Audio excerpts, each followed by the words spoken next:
अच्छा, एक टॉपिक है विदहोल्डिंग टैक्स और एडवांस टैक्स। इस दोनों पॉइंट्स को लेके ये एक कन्फ्यूजन होती है। वो कन्फ्यूजन क्या होती है कि विदहोल्डिंग टैक्स क्या है और एडवांस टैक्स क्या है। जब किसी कंपनी कोई एक कंपनी दूसरी कंपनी का टैक्स डिडक्ट करती है, वो बोलते हैं कि यार ये हमारी क्या डिडक्शन हो गई है। तो ये एक कन्फ्यूजन क्रिएट हो जाती है कि विदहोल्डिंग टैक्स क्या है, एडवांस टैक्स क्या है। तो वो उसको हम यहाँ पे डिटेल में आपको बताएंगे। अच्छा, ये पूरी एक एग्जाम्पल के तौर पे बताऊंगा क्योंकि एग्जाम्पल बहुत ज़रूरी है समझने के लिए। अदरवाइज तो ये दो वर्ड है कि विदहोल्डिंग टैक्स क्या होता है और एडवांस टैक्स क्या होता है। तो इसमें हम दो कंपनियां इन्वॉल्व होती हैं जिसकी बेस के ऊपर ये दोनों ट्रांजेक्शन्स, एक के लिए एडवांस टैक्स बन जाती है, एक के लिए विदहोल्डिंग टैक्स होती है। अब फर्स्ट एग्जांपल मैं आपको देता हूँ। एक कंपनी है, जैसे लेते हैं एक बाइंग कंपनी है। एक कंपनी ए ले लेते हैं इसको, ये कंपनी ले लेते हैं बी। अच्छा, ये इजी रहेगा। बाइंग कंपनी क्या करती है, कंपनी ए कंपनी बी से कुछ माल मटेरियल गुड्स बाय करती है। अब वो जब बाय करती है तो फॉर एग्जांपल हम ज्यूम करते हैं कि इनवॉइस की वैल्यू जो उसने बाय किया वो 1 लाख की है। अब उस पर 18%, जो कंपनी बी है उसने 18% लगाया, वो 18,000, और जो टोटल वैल्यू बनी वो 1,18,000 की बनी। जो इनवॉइस की वैल्यू बनी, एक तो गुड्स की वैल्यू है, फिर उसके ऊपर जीएसटी लगा, जो सेल्स टैक्स है वो लगा, वो लगने के बाद 18% लगने के बाद वो टोटल वैल्यू क्या बन गई, 1,18,000 बन गई। ये आ गई। अच्छा, इस बेस पे क्या होता है कि अब इसके ऊपर रूल अप्लाई होते हैं। मैं अभी हम बात करेंगे विद होल्डिंग टैक्स के ऊपर कि विद होल्डिंग टैक्स जो है वो कैसे अप्लाई होता है और क्यों डिडक्ट होता है और किस बेसिस के ऊपर इसको कैलकुलेट किया जाता है। बेसिस मैंने आपको बता दी है, एक इनवॉइस वैल्यू जो जनरेट होगी। टोटल जो इनवॉइस वैल्यू बनती है वो 1,18,000 रुपये की होती है। 18,000 की एग्जाम्पल के तौर पर नंबर्स दिए गए हैं। अच्छा, दूसरी बात यह है कि विद होल्डिंग पर्पज के लिए क्या होता है कि एक सेक्शन है 153, सेक्शन 153, जिसके तहत कंपनीज टैक्स डिडक्ट करती हैं। आज इसके अंदर डिफरेंट रेट अप्लाई होते हैं। उन रेट की बेस के ऊपर आप जो है रेट अप्लाई करते हैं और विद होल्डिंग टैक्स जो है उसकी कैलकुलेशन करते हैं। अच्छा, इसके अंदर यह है कि जब यही कंपनी, जब आपने 1,18,000 की इनवॉइस इस कंपनी को कंपनी बी ने रेज की तो वो अमाउंट बनी 1,18,000 रुपए की। अच्छा, जब टाइम आया कि ये 1,18,000 की अमाउंट कंपनी ए जिसने बाय किया था कंपनी बी से उसको पेमेंट करनी है। अच्छा, विद होल्डिंग टैक्स तभी डिडक्ट होगा जब वो पेमेंट करने जाएगा। अब फॉर एग्जांपल हम लेते हैं कि इसने बाय किया हुआ है, कंपनी ए ने कंपनी बी से जो बाय की है स्टॉक्स गुड्स जो भी चीज बाय की है वो उसको 6 महीने हो गए। वो तब तक विद होल्डिंग टैक्स डिडक्ट नहीं करेगा जब तक पेमेंट नहीं करेगा। पेमेंट करते हुए विद होल्डिंग टैक्स की डिडक्शन होती है। अब वो रेट अप्लाई होते हैं 153 सेक्शन के तहत। अच्छा, अगर हम कंपनी टू कंपनी की बात करें तो वो एक नॉर्मली जो है 5% होता है, वो भी फाइलर के लिए। फाइलर और नॉन फाइलर दोनों के रेट अलग अलग होते हैं। तो हम यहाँ फाइलर का ज्यूम करते हैं क्योंकि कंपनी जीएसटी के अंदर रजिस्टर्ड है और अपना रिटर्न टाइमली सबमिट कर रही होती है, तो फाइलर ही होती हैं। तो हम ये एग्ज्यूम करते हैं कि 5% है। अच्छा, फॉर एग्जांपल देखेंगे इस 1,18,000 का टाइम आया पेमेंट करते हुए 5%। अब जो 5% है वो 1 लाख पे डिडक्ट नहीं होगा। 1 लाख पे जो है 5% अप्लाई नहीं होगा। जो 5% अप्लाई होगा विद होल्डिंग टैक्स वो टोटल अमाउंट जो पेएबल है, टोटल अमाउंट जो इनवॉइस की पेएबल है उसके ऊपर 5% लगेगा। फॉर एग्जांपल अगर हम 5% इस पर लगाएं तो 5,900 की अमाउंट आती है। ये 5,900 अमाउंट विद होल्डिंग टैक्स हो जाएगा। ये कंपनी ए ने कंपनी बी की जब पेमेंट कर रहे होंगे तो उसमें से उन्होंने 5% डिडक्ट किया जो 59 की अमाउंट है। और बाकी जो बचा, अब एक 18 में से 59 माइनस करेंगे तो वो जो वेंडर मतलब सप्लायर जो इस कंपनी को एक्चुअल में पेमेंट होगी वो 1,18 की नहीं होगी, 1,18 की नहीं होगी इतने की, क्योंकि उसने इनवाइस जनरेट की थी तो इतने की पेमेंट नहीं होगी क्योंकि उसमें से 5% टैक्स डिडक्ट हुआ है। टैक्स डिडक्ट करने के बाद जो अमाउंट बैलेंस बची है वो 1,12,100 की अमाउंट बनती है। अब ये वाली अमाउंट जो है कंपनी ए कंपनी बी को चेक बना के दे देगी कि भाई ये आपका टैक्स बनता है। अच्छा, इसी बेस के ऊपर एक एंट्री को सपोज करते हैं, इसी की एक एंट्री बना देते हैं ताकि वो ज़्यादा ईजी हो जाता है लड़कों को समझने के लिए कि भाई इसकी एंट्री कैसे बनेगी, बहुत ईजी है उसको।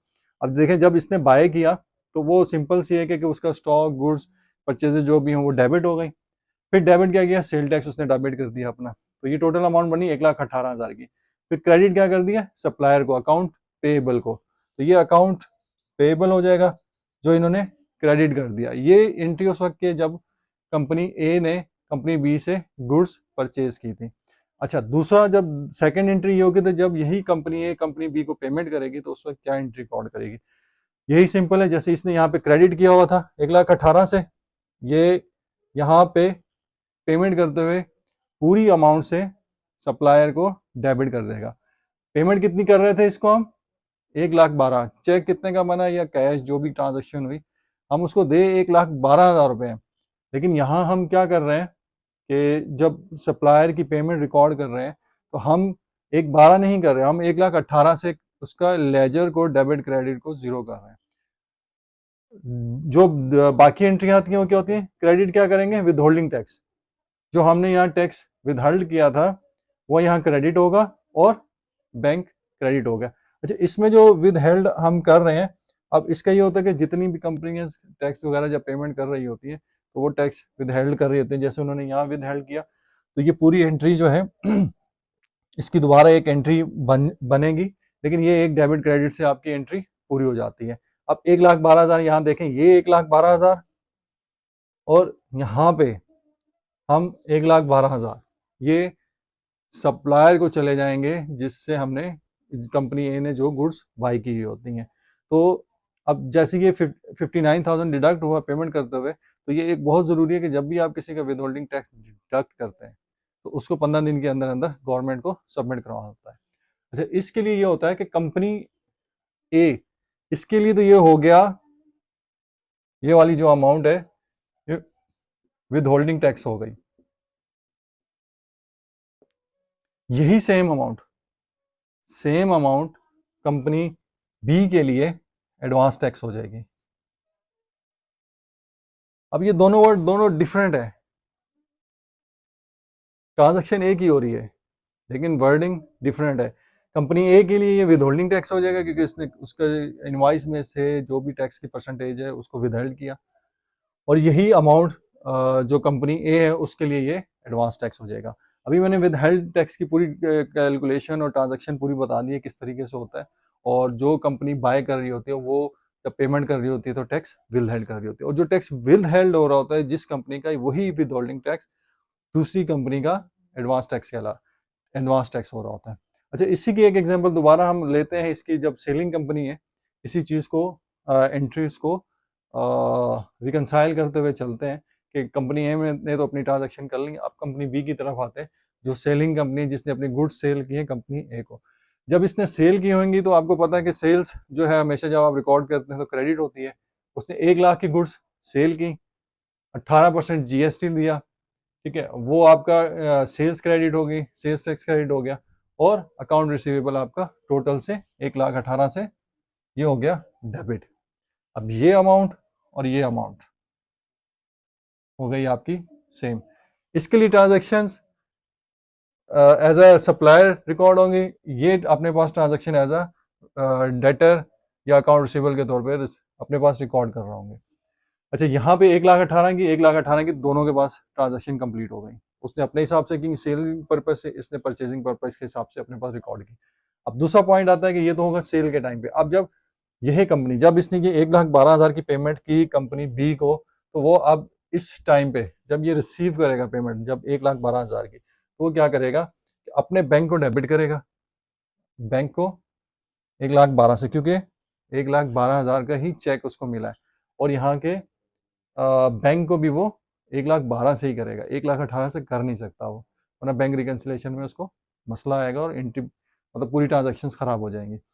सेकेंडली क्या करेगा, डेबिट करेगा एडवांस टैक्स 5,900, डेबिट करेगा एडवांस टैक्स। यहाँ जो 5,900 विदहेल्ड किया था इस कंपनी ए ने, वो उसने 15 दिन के अंदर टैक्स जमा कराना है एफबीआर को, और वही ट्रांजैक्शन अब इनके पास डायरेक्टली आ जाती है इनके पोर्टल के ऊपर कि इतनी ट्रांजैक्शन इस इनवॉइस के ऊपर आपकी, ये आपके ऊपर डेबिट हो जाएगा 5,900, और अकाउंट रिसीवेबल जो है जो आपने यहाँ डेबिट किया था वो ये क्रेडिट हो गया, तो ये डेबिट क्रेडिट आपका सेम हो गया, एंट्री लॉग ऑफ हो गई यहाँ पे। तो ये समझाने के लिए है कि अच्छा, विदहेल्ड टैक्स कंपनी ए कर रही है जिसने बाय किया है, और एडवांस टैक्स कौन रिकॉर्ड कर रहा है, कंपनी बी जिसने गुड्स सेल की है। पॉइंट एक है, वर्डिंग्स दो हैं, और दोनों की ट्रांजैक्शन और रिकॉर्डिंग दोनों की अलग अलग है। अच्छा, ये जो एडवांस टैक्स है, एडवांस टैक्स जो डिडक्ट कंपनी ए ने डिडक्ट किया था और गवर्नमेंट को जमा करवा दिया, तो अब इसकी एडजस्टमेंट होती है। इसकी क्या है? एडजस्टमेंट है।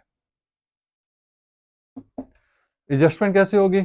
अब जैसे एग्जांपल लेते हैं कि 30 जून पे क्लोजिंग हो जाती है, जब रिटर्न वगैरह सबमिट होते हैं, तो 30 जून पे आपने पूरी कैलकुलेशन कंपनी ने की कि भाई हमारी सेल ये है, सीओजीएस ये है, ग्रॉस प्रॉफिट ये है, एक्सपेंस माइनस करके टैक्सेबल अमाउंट बनती है, जिसको फिर टैक्स चार्ज किया जाता है। तो एक टैक्स चार्जेबल अमाउंट आ जाती है। ठीक है कि आप फॉर एग्जांपल पूरी ट्रांजैक्शन की, तो हमने जो टैक्स चार्जेबल की अमाउंट निकली वो पता चला कि भाई 1 लाख की है।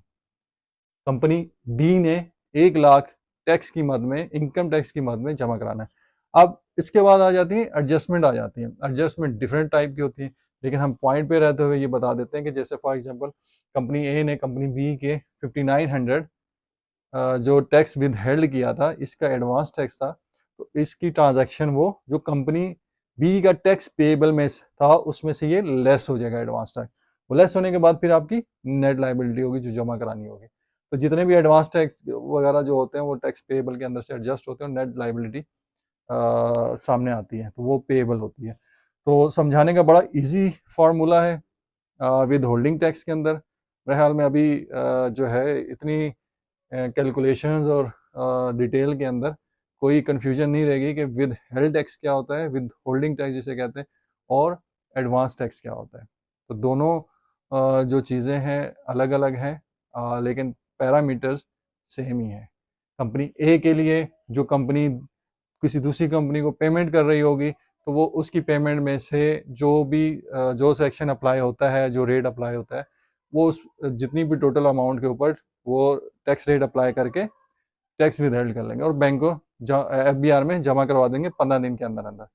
और वही अमाउंट जो डिडक्ट किया है, विद हेल्ड किया है, वही अमाउंट कंपनी ए जो है, सॉरी कंपनी बी है, उसके लिए वो एडवांस टैक्स हो जाएगा।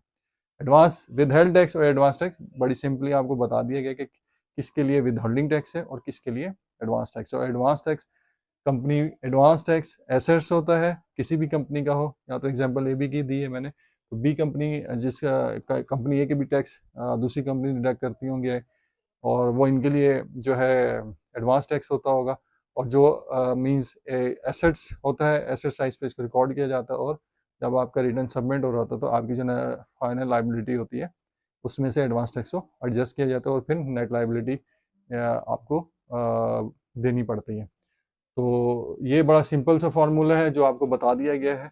होप कि आप इसको अब कंफ्यूजन क्रिएट नहीं होगी कि विद हेल्ड टैक्स क्या है और एडवांस टैक्स क्या है। Thank you very much.